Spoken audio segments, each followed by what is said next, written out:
कट्टरपंथीयांकडून बांगलादेशातील हिंदूंवरील अत्याचाराने संपूर्ण भारतात त्याचे पडसाद उमटताना दिसत आहे। यामुळे सर्व हिंदुत्ववादी संघटना एकवटल्या आहेत। आज संपूर्ण धुळे जिल्हा बंदची हाक देण्यात आली होती।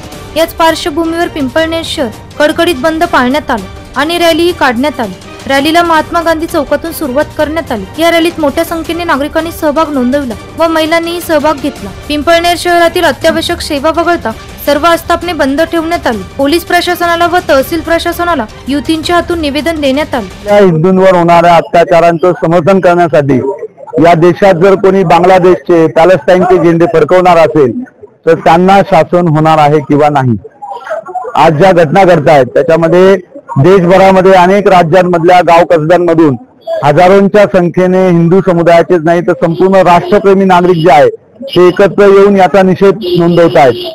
त्याच्यामुळे आमची विनंती आहे सरकारला की तिथल्या तर हिंदूंचं संरक्षण कराच, पण ज्या कट्टरवादी इस्लामिक विचारांची पाठराखण करणारे लोक या देशामध्ये वाढत आहेत त्यांचा सुद्धा बंदोबस्त सरकारने आणि सुरक्षा एजन्सींनी करावा, अन्यथा संपूर्ण हिंदू समाजाला आणि राष्ट्रप्रेमी नागरिकांना त्यांचा बंदोबस्त करावा लागेल आणि मग जो काही कायदा सुव्यवस्थेचा प्रश्न निर्माण होईल त्याला संपूर्णतः सरकार आणि प्रशासन जबाबदार असेल याची आपण नोंद घ्यावी। यावेळी कोणताही अनुचित प्रकार घडू नये म्हणून पिंपळनेर पोलीस स्टेशनचे अधिकारी जयेश खलाने यांच्या मार्गदर्शनाखाली चोख बंदोबस्त ठेवण्यात आला होता। एनसीएन न्यूज साठी प्रतिनिधी रोहन दानी, नाशिक।